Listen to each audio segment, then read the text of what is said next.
प्रभु मसीह में मेरे प्रिय भाइयों और बहनों, आज का जो वचन प्रभु ने मुझे दिया है वो ये है, लूकस का सुसमाचार अध्याय 4 पद संख्या 18। यीशु ने कहा, प्रभु का आत्मा मुझ पर छाया रहता है, क्योंकि उसने मेरा अभिषेक किया है। उसने मुझे भेजा जिससे मैं दरिद्रों को सुसमाचार सुनाऊं, बंदियों को मुक्ति का और अंधों को दृष्टिदान का संदेश दूं, दलितों को स्वतंत्र करूं और प्रभु के अनुग्रह का वर्ष घोषित करूं। पुरानी व्यवस्था में हम पढ़ते हैं कि जब जब प्रभु ने अपने नबियों को चुना, राजाओं को चुना, तो उनका अभिषेक किया गया। जब प्रभु अपने काम के लिए और सेवकाई के लिए लोगों को चुनता है तो वह उन्हें अपने लोगों के द्वारा अभिषेक करता है। हम जानते हैं कि परमेश्वर का वचन हमारे जीवन में सदा उपस्थित रहता है, और जब ये हमें अपने रूह की मामूरी और मसा प्रदान करता है तो इंसान, प्यारे भाइयों और बहनों, सुपरनैचुरल काम करने लगता है।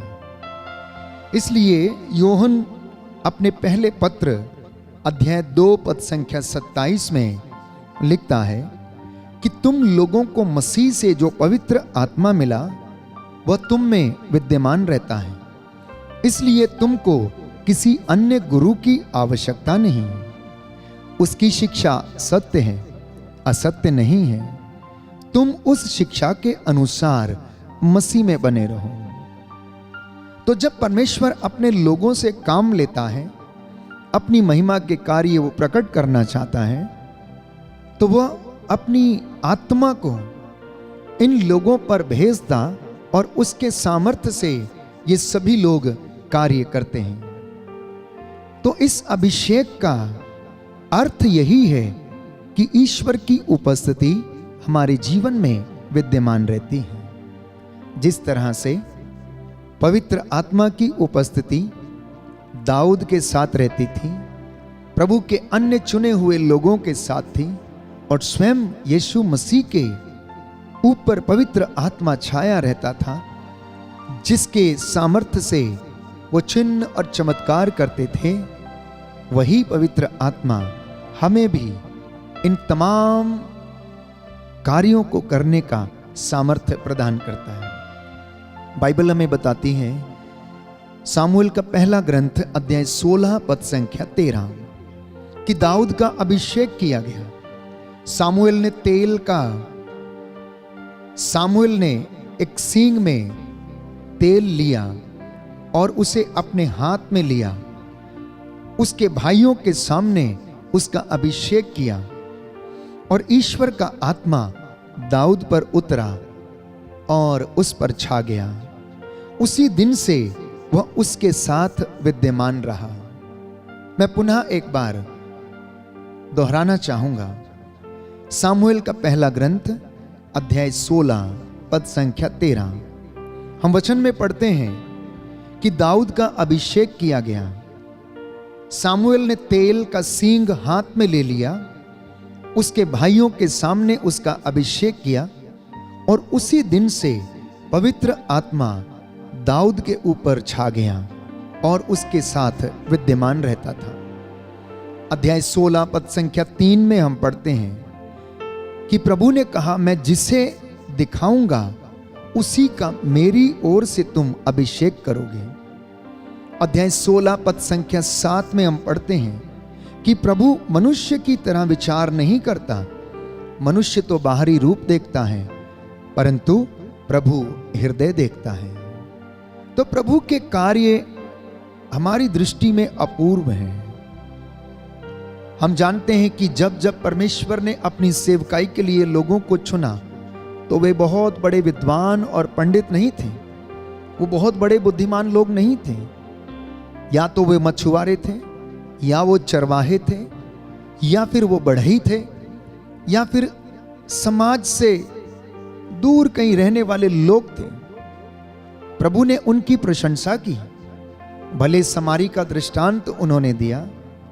पनघट पर बैठी स्त्री जो समारी थी, उनसे वो मिले और उन्होंने जीवन में रास्ता दिखाया। तो ये अभिषेक जो प्रभु हमें प्रदान करता है, वास्तव में ये ईश्वर का सामर्थ्य है और प्रभु यीशु के व्यक्ति में है। ये सामर्थ्य उनके व्यक्तित्व में है। वो जो भी कार्य करते थे, पवित्र आत्मा उन्हें सामर्थ्य प्रदान करता था। वो मुर्दों को जिलाते थे, कोढ़ियों को चंगा करते थे, अंधों को आंखें देते, दरिद्रों को सुसमाचार सुनाते और तमाम लोगों को, प्यारे भाइयों और बहनों, प्रायश्चित करने के लिए उन्हें आग्रह करते थे। प्रेरित चरित्र अध्याय 10 पद संख्या 38 में हम पढ़ते हैं कि ईश्वर ने ईसा को पवित्र और सामर्थ्य से, प्रेरित चरित्र अध्याय 10 पद संख्या 38 में हम पढ़ते हैं कि ईश्वर ने ईसा को पवित्र आत्मा के सामर्थ्य से विभूषित किया। जब उनका बपतिस्मा हो रहा था यरदन नदी में, तो स्वर्ग खुल गया और ईश्वर का आत्मा कपोत के रूप में उनके ऊपर उतरा। स्वर्ग से ये वाणी सुनाई पड़ी, ये मेरा प्रिय पुत्र है, तुम इसकी सुनो, मैं इससे अत्यंत प्रसन्न हूं। जब उनका रूपांतरण हो रहा था तो मूसा और एलियस उनसे बातें कर रहे थे। मूसा और एलियस उन्हें आने वाले दुखों के विषय में अवगत करा रहे थे कि आने वाली महिमा जो उनके जीवन में होने वाली है, वो उन्हें समझाने का प्रयास कर रहे थे। वो उन्हें बता रहे थे कि डरना मत, घबराना मत, परमेश्वर तेरे साथ है। मैं समझता हूं कि मूसा और एलियस यीशु से यही बातें कर रहे होंगे। परमेश्वर ने यीशु को वो सामर्थ्य दिया जब गतसमनी बाग में औंधे मुंह होकर वो प्रार्थना कर रहे थे। पुकार पुकार कर, वचन कहता है, वो रो रो कर, आंसू बहाकर प्रार्थना कर रहे थे। संभव हो तो हे पिता, ये दुख का प्याला मुझसे टल जाए, परंतु मेरी नहीं तेरी इच्छा पूरी हो। आखिर उनको इतना बड़ा दुख सहने का सामर्थ्य कैसे मिल गया? मैं और आप क्यों नहीं सह सकते इतना बड़ा दुख? क्योंकि पवित्र आत्मा उनके साथ था। पवित्र आत्मा उन्हें ढारस देता था। वो उसके सामर्थ्य से आगे बढ़ते थे। उन्होंने खून का पसीना बहाया। वो चारों ओर घूम घूम कर कफरनाहुम में, गलीलिया में लोगों की भलाई करते रहे। शैतान के वश में आए हुए लोगों को छुटकारा दिलाते रहे। दुष्ट आत्माओं से ग्रसित लोग उनको देखकर चिल्लाते, दुष्ट आत्माएं डरती कांपती हुई चिल्लाती थी और जितने भी लोग उनके वश में थे उन्हें छोड़कर वो भाग जाती थी। इस अभिषेक के द्वारा जो प्रभु हमें प्रदान करता है, जो अनॉइंटिंग हमें वो देता है, जो सामर्थ्य वो हमें देता है, इसके द्वारा प्रियजनों असाध्य रोग, लाइलाज बीमारियां, हर प्रकार की गरीबी, निराशा, धोखा, एडिक्शन, शोषण, भय जैसी दुष्ट आत्माएं, बुरी आदतें तुरंत जलकर राख हो जाती हैं। क्योंकि रूह की आग जब हमारे ऊपर उतरती है तो वो हमें शुद्ध करती है, पवित्र करती है। जितने लोग इस बात को अनुभव करते हैं वो अपने जीवन में आशीष का अनुभव करते हैं। तो जब रूह की मामूरी आती है, जब रूह का मसा हमारे जीवन पर छाता है, तो शैतान के कार्यों को पूर्णतया वो दमन कर देता है। क्योंकि शैतानी ताकत परमेश्वर के वचन के सामने, अभिषेक के सामने नहीं टिकती है। शैतान तो उसके वचन से डरता और कांपता है। अगर शैतान किसी चीज से डरता है तो सिर्फ और सिर्फ इस बात से कि परमेश्वर का वचन से वो डरता है, उपवास से वो डरता है। क्योंकि उपवास, प्यारे भाइयों और बहनों, हमारे शरीर को क्या करता? तगड़ा बनाता है। हमारा शरीर तपता है और आत्मा स्ट्रांग होती है। तो परमेश्वर अपने कार्यों के लिए लोगों का अभिषेक करता है, जैसा कि स्वयं उसने अपने पुत्र यीशु मसीह का पवित्र आत्मा के द्वारा अभिषेक किया। इसलिए मसीहियों को इस अभिषेक की आवश्यकता है। Every day when you sit during the prayer, when you venerate the blessed sacrament, जब भी आप ब्लेसेड सैक्रामेंट की उपासना करते हैं, आराधना करते हैं, उस वक्त उसकी मामूरी हमारे जीवन में उतर आती है और वो हमें ब्लेस करता है। परमेश्वर अपने कामों के लिए आप में से बहुत सारे लोगों को चुनता है और अपने सेवकाई के लिए इस्तेमाल करता है। हम राजाओं के पहले ग्रंथ में पढ़ते हैं, अध्याय 19 पद संख्या 16। राजाओं का पहला ग्रंथ अध्याय 19 पद संख्या 16। परमेश्वर ने एलिया से कहा, हजायत का अराम के राजा के रूप में और निमशी के पुत्र येहू का इज़राइल के राजा के रूप में तुम अभिषेक करो। क्योंकि परमेश्वर जब भी अपने लोगों को, दासों को चुनता है तो सबसे पहले वो आत्मा के अभिषेक से उन्हें भरता है ताकि उनके अंदर वो जोर आ जाए। क्योंकि ना तो ये ताकत से काम हो सकता है, ना जोर से हो सकता। अगर किसी चीज से हो सकता है तो सिर्फ और सिर्फ रूह की मामूरी से, रूह की आशीष से, रूह के मसे से और उसके अभिषेक से ये काम हो सकते हैं, दूसरे काम नहीं हो सकते हैं। लेवी ग्रंथ अध्याय 8 पद संख्या 30 में हम पढ़ते हैं, तब मूसा ने अभ्यंजन के तेल और वेदी के रक्त में से थोड़ा लेकर हारून और उसके वस्त्रों तथा उसके पुत्रों और उनके वस्त्रों पर उन्हें छिड़का। इस प्रकार उसने हारून और उसके वस्त्रों तथा उसके पुत्रों और उनके वस्त्रों का भी अभिषेक किया। प्यारे भाई और बहनों, बाइबल इस बात को स्पष्ट करती है कि वचन सुनाने वाले के ना केवल मन पवित्र हो, ना केवल विचार पवित्र हो, ना केवल शरीर, परंतु उसके वस्त्र भी पवित्र हो। यह बाइबल बताती है कि जब प्रभु ने मूसा से कहा कि हारून तेरे साथ जाएगा, और उस वक्त मूसा ने ना केवल हारून का अभिषेक किया परंतु उसके साथ उसके वस्त्रों का भी अभिषेक किया, उसके पुत्रों का भी अभिषेक किया। उन्होंने वेदी पर से पवित्र रक्त लेकर उनके वस्त्रों पर छिड़का, क्योंकि बाइबल हमें बताती है पवित्र वस्त्र पहनकर प्रभु के मंदिर में प्रवेश करना और उसकी आराधना करना। तो हमारा मन, आत्मा और शरीर और हमारे वस्त्र आराधना के दौरान अपने जीवन में ये पवित्र रहें और प्रभु हमें अपनी रूह का दुगना मसा प्रदान करेगा।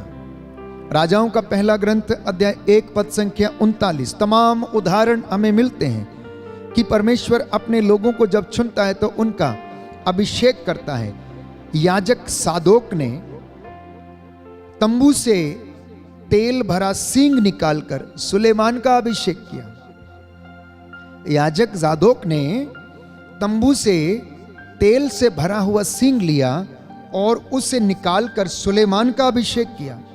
योहन के पहले पत्र अध्याय 2 पद संख्या 20 में हम पढ़ते हैं, तुम लोगों को तो मसीह की ओर से पवित्र आत्मा मिला है। तुम लोगों को तो मसीह की ओर से पवित्र आत्मा मिला है। तुम सभी लोग सत्य को जानते हो, लेकिन फिर भी तुम अनजान क्यों हो? अगर बाइबल ये कहती है कि आप लोगों को मसीह को जानने का सामर्थ्य मिला है और आप लोग सत्य को जानते हो, तो फिर भी हम में से बहुत सारे लोग सत्य को क्यों नहीं जानते हैं, क्यों नहीं पहचानते हैं? स्तोत्रकार लिखता है अध्याय 45 पद संख्या 7 में, आप न्याय से, प्रेम और अन्याय से घृणा करते हैं, इसलिए ईश्वर ने आपके साथियों की अपेक्षा आनंद के तेल से आपका अभिषेक किया। जानते हैं क्यों? जानते हैं आप में से बहुतों को क्यों चुन लिया गया? क्योंकि आप न्याय से प्रेम करते हैं, आप अन्याय से घृणा करते हैं। इसलिए परमेश्वर ने आपके साथियों की अपेक्षा आपको चुन लिया। आपके बहुत सारे लोगों को साथियों को नहीं चुना। कभी कभी बहुत सारे फ्रेंड्स एक साथ रहते हैं और उनके काम भी ऐसे ही रहते हैं, लेकिन उनमें से एक व्यक्ति सेवकाई में चला जाता है और बाकी के यूं ही रह जाते हैं। क्यों? क्योंकि उनमें से ये चुना हुआ व्यक्ति हो सकता है न्याय से प्रेम करता हूं, अन्याय से घृणा करता हूं। इसलिए प्रियजनों, प्रभु आपको चुनता है। जब ये मसा और ये अभिषेक हमारे जीवन में आता है तो इससे होता क्या है, ये क्या करता है हमारे जीवन में? सबसे पहला वचन हम पढ़ते हैं यशायाह नबी के ग्रंथ अध्याय 10 पद संख्या 27 में कि ये आपके बंधनों के जो जुआ है उसे तोड़ता है, ये बंधनों के जुए को तोड़ता है। ध्यान देंगे प्रभु का वचन क्या कहता है। यशायाह नबी का ग्रंथ अध्याय 10 पद संख्या 27, ये बंधनों के जुए को प्यारे भाइयों और बहनों तोड़ता है। लेवी के ग्रंथ अध्याय 8 पद संख्या 10 में हम पढ़ते हैं, ये आपको शुद्ध और पवित्र करता है। भजन संहिता 23 पद संख्या 5 में हम पढ़ते हैं, ये आपको उत्साही बनाता है और आशीष आपके जीवन में ओवरफ्लो होती है। एक और विशेष बात जो अभिषेक हमारे जीवन में करता है, लूकस के सुसमाचार अध्याय 12 पद संख्या 12 में प्रभु का अभिषेक हमें सिखाता है, चलना सिखाता है, लोगों को चंगा करने का वरदान हमें देता है, बीमारों को चंगा करने का वरदान हमें देता है, वचन की व्याख्या करने, वचन का प्रचार करने का ज्ञान और सामर्थ्य हमें प्रदान करता है। और ये अनॉइंटिंग आपको सामर्थ्य प्रदान करती है। प्रेरितों का कार्यकलाप अध्याय 10 पद संख्या 38 कि ईश्वर ने यीशु को आत्मा से अभिषेक किया। बाइबल स्पष्ट करती है कि ईश्वर ने यीशु मसीह को आत्मा के द्वारा अभिषेक किया। प्रेरितों का कार्यकलाप अध्याय 10 पद संख्या 38। आप सभी लोगों को परमेश्वर ने किसी न किसी रूप से अभिषेक किया है, आपको आशीष प्रदान की है। लेकिन बहुत सारे लोगों के जीवन में ये अभिषेक काम नहीं करता है। क्यों नहीं करता? क्योंकि हम इसका सामर्थ्य नहीं जानते हैं। हमारे जीवन में वो अनॉइंटिंग एक्टिवेट नहीं है। जब तक कोई चीज एक्टिवेट नहीं है तो वो काम नहीं कर सकती है। आप अपने कंप्यूटर में एक सॉफ्टवेयर डाल के रख सकते हैं, लेकिन जब तक आप उसको की डालकर एक्टिवेट ना करें वो काम नहीं करेगा। ऐसा ही हमारे जीवन में भी है। प्रभु ने आपको चुन लिया, आपको वरदान दे दिया प्रार्थना करने का, वचन सुनाने का, लेकिन आप उसे छिपा कर बैठे हुए। ठीक वैसे जैसे परमेश्वर के पुत्र यीशु मसीह ने एक दृष्टांत सुनाया कि एक महाजन अपने 3 नौकरों को, जब वो विदेश जाने वाला था, उनको बुलाकर एक को 5 अशर्फियां और दूसरे को 3 और तीसरे को 1 अशर्फी देकर चला गया। सबको उसने वरदान दिया। पहले ने काम किया और उसने मेहनत की, 5 और कमाई। दूसरे को 3 मिली थी, उसने मेहनत की और 3 कमाई। लेकिन तीसरा उस आशीष को, उस अशर्फी को मिट्टी में दबाकर बैठा रहा। उसने उसे एक्टिवेट नहीं किया, मेहनत नहीं की, उसके लिए काम नहीं किया और अनेक बहाने बनाने लगा। मेरे जीवन में ऐसा था, मैं ये सोच रहा था, आप कठोर हैं, तमाम बातें वो कहता है। तो मनुष्य कभी कभी इस बात से प्यारे भाइयों और बहनों बहुत सारे लेम एक्सक्यूजेस देता है, क्योंकि वो करना नहीं चाहता। इसलिए तो प्रभु के वचन पर मनन चिंतन करने से ये अभिषेक एक्टिवेट हो सकता है। अपने विश्वास की अभिव्यक्ति को प्रकट करने से, अपने विश्वास की अभिव्यक्ति के द्वारा आप इस अभिषेक को एक्टिवेट कर सकते हैं। विश्वास में आप चलते रहें तो आपके जीवन में ये अभिषेक बना रहेगा और ये सक्रिय रहेगा। आप अपने जीवन में सेवा के काम को करते रहें तो ये मसा आपके जीवन में काम करता रहेगा। आप प्रायश्चित करते रहें, प्रभु के वचन के अनुसार जीने का प्रयास करते रहें तो ये अभिषेक आपके जीवन में सक्रिय रहेगा। रोजमर्रा की जिंदगी में प्रभु के संस्कारों को ग्रहण करके आप इस अभिषेक को आप अपने जीवन में सक्रिय बना सकते हैं। नित्य प्रतिदिन दया और पुण्य के काम करके आप अपनी इस अनॉइंटिंग को सक्रिय बनाए रख सकते हैं। अगर हम बुराई में जीवन जीने लगते हैं तो स्वाभाविक है कि ये अनॉइंटिंग चली जाती है। प्रियजनों, ये अभिषेक कमाने के लिए पूरी उम्र गुजर जाती है, लेकिन अनॉइंटिंग जाने के लिए 1 सेकंड काफी है। दाऊद के जीवन में भी ऐसा ही हुआ। प्रभु ने जिन जिन लोगों को मसा प्रदान किया था उनके जीवन में ऐसा ही हुआ।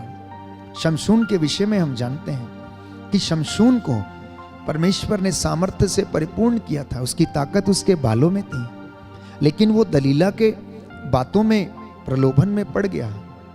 2 बार वो बचने का प्रयास करता, लेकिन तीसरी बार प्रलोभन में गिर ही जाता है और उसकी गोद में सो जाता है, और वहीं से उसका जो अभिषेक था, उसको जो प्रभु ने ताकत का वरदान दिया था, गायब हो जाता है।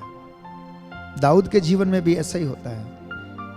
उस दाऊद के ऊपर जिसके ऊपर आत्मा छाया रहता था, एक गलती की वजह से वो इस अभिषेक को खो देता है और उसके बाद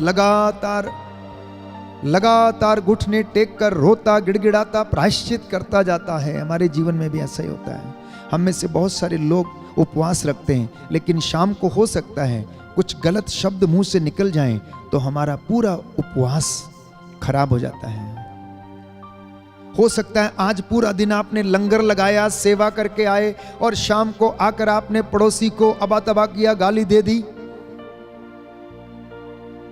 आपके लंगर का, आपके पुण्य का कोई फायदा नहीं, क्योंकि अगर कोई व्यक्ति सेवा, पुण्य, तपस्या और ऐसे कामों को करता है तो इन कामों के साथ साथ उसे अपनी जुबान पर भी नियंत्रण रखने की आवश्यकता है, क्योंकि ये हमारा मसा छीन सकती है। हमारे अपशब्द, हमारा गलत व्यवहार हमारे जीवन से मसा छीन सकता है। कुरिन्थियों के नाम संत पौलुस का पत्र अध्याय 1 पद संख्या 21 और 22, ईश्वर के द्वारा दी गई आशीष और गिफ्ट का आप इस्तेमाल करें। यदि आप इस्तेमाल नहीं करेंगे तो वो किसी काम की नहीं रहेगी।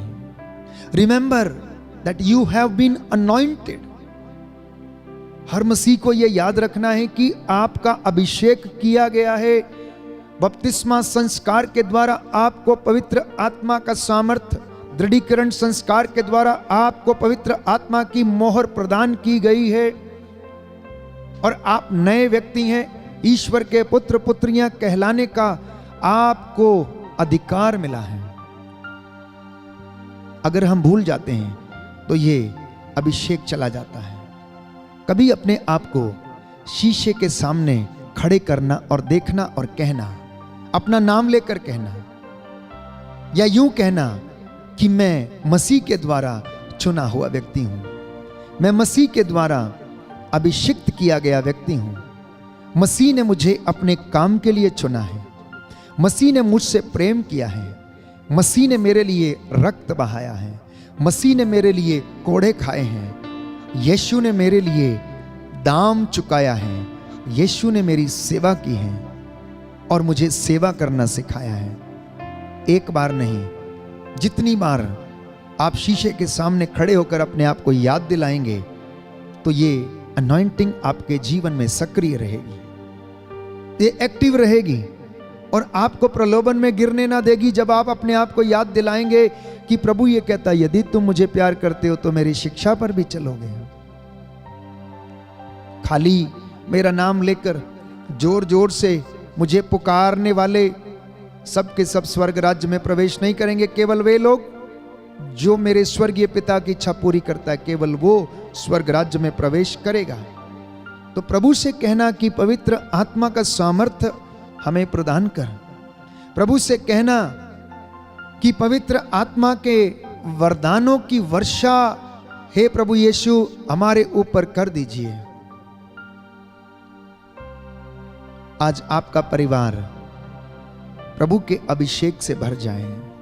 Let everyone get anointed with the spirit of the Lord। वो आपके जीवन को ब्लेस करे, आशीष प्रदान करे। इन वचनों के द्वारा आपके जीवन में चंगाई आए, शांति आए, पवित्र आत्मा आपको सामर्थ्य प्रदान करे। मैं आपके लिए प्रार्थना करूंगा। अपने सिरों को झुकाएं। प्रभु आपको आशीष और पवित्र आत्मा का सामर्थ्य प्रदान करे। सर्वशक्तिमान दयालु पिता ईश्वर, हृदयों की थाह लेने वाले अब्बा पिता, तूने दाऊद का, सुलेमान का और अपने चुने हुए लोगों का अभिषेक किया। प्रथा के अनुसार हे प्रभु, तूने दलहन से बने पवित्र तेलों को पवित्र किया। दलहन से बने तेलों को पवित्र किया और अपने चुने हुए याजकों के द्वारा अपने दासों का अभिषेक किया। हे पिता परमेश्वर, तूने अपने पुत्र प्रभु यीशु का पवित्र आत्मा के द्वारा अभिषेक किया। आज मेरे परिवार का और मेरे जीवन में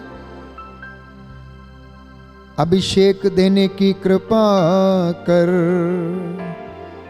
हे प्रभु, हमारे हर एक काम काज में तेरी रूह का दुगना मसा छाए।